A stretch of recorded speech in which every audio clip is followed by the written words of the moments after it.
Bueno, chicos, vamos a proseguir con el tema de la evolución y de las características o de las pruebas de la evolución. Y tenemos un ejercicio que cayó en junio del año pasado, que fue el primero que preguntaron sobre esto, en el cual decía, relacionen los siguientes ejemplos con cada una de las pruebas de la evolución. Primero, diversificación de la familia de camélidos en diferentes ambientes.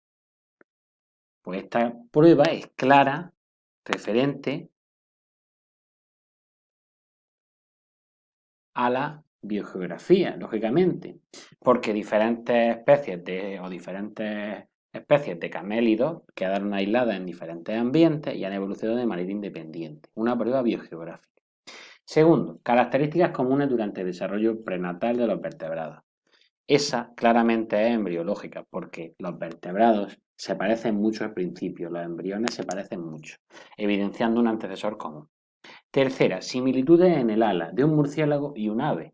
Pues esa es una prueba anatómica. En concreto, esto es un órgano homólogo, porque los dos evidencian un antecesor común, pero los dos divergen.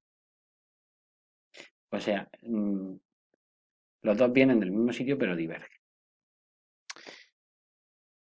En cuanto a una prueba bioquímica, la cuarta, ¿por qué? Semejanza del ADN del humano y del gorila. Lógicamente, cuanto más se parezcan las biomoléculas, pues denotan un antecesor común. En este caso, cuanto más parentesco haya, cuanto más se parezca el ADN, más cerca está ese antecesor común. Quinto, el fósil Archaeopteryx demuestra que es una especie intermedia entre aves y reptiles. Eso es una prueba paleontológica, ya que los fósiles pues, nos demuestran pues, que ha ocurrido cambio en especies y en este caso nos muestran el labor intermedio entre dos grupos que divergen, la ave y los reptiles. Define evolución. Pues bueno, evolución, proceso de un cambio genético en grupos de población a lo largo del tiempo. Va cambiando tanto las poblaciones que al final de todo ello, ¿qué ocurre? Pues que una es muy diferente a la otra y no pueden tener descendencia. De manera que se convierten en dos poblaciones, en dos especies diferentes. Explica el significado de la mutación en el proceso evolutivo. Esta pregunta se repite mucho. Lo de mutación y proceso evolutivo es muy fácil. Las mutaciones permiten aumentar la variabilidad genética. Ya está, con eso lo tenéis todo explicado, no hace falta más. Al haber más mutaciones se producen más alelos y al haber más alelos hay más variabilidad genética y eso puede llevar a cabo pues que unos alelos sean mejores que otros y que haya mayor proceso evolutivo, que evolucione más fácil las poblaciones. ¿Qué errores más frecuentes en esta pregunta había? Pues lo primero, no relacionar los ejemplos con las pruebas. Es decir, que hay que decir la prueba que es y explicar por qué es. Hay que explicar por qué se da. Segundo, no mencionar que la evolución es un cambio genético y que requiere largos periodos de tiempo. ¿Vale? Hay que decir que la evolución es cambio genético y que requiere tiempo, como hemos dicho. Y luego, en cuanto a la mutación, pues problemas no relacionados con la variabilidad genética, que es con lo que hay que relacionarla siempre. Factores que alteran la frecuencia génica. El más importante, como hemos dicho, son las mutaciones, y es sobre el que yo creo que os van a preguntar. No obstante, hay que aprenderse los otros también. Primero, mutaciones.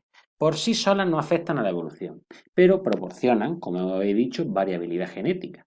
Y esta variabilidad genética, sobre ella sí actúan otros factores, como por ejemplo la selección natural. Flujo génico.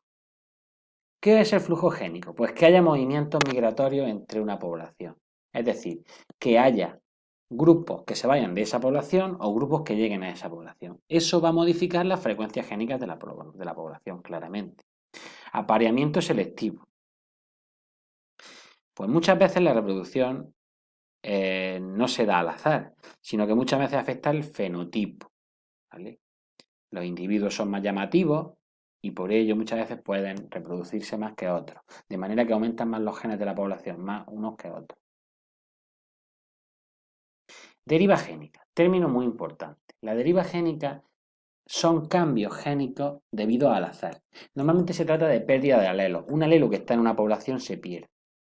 Y esto ocurre sobre todo en poblaciones pequeñas, donde el alelo tiene muy baja proporción y es muy fácil que se pierda. ¿Cómo puede haber poblaciones pequeñas? ¿O por qué puede actuar esto? ¿Y por qué podemos perder alelos? Pues lo primero de todo, porque un pequeño grupo se vaya a vivir a otra zona, a una isla, por ejemplo.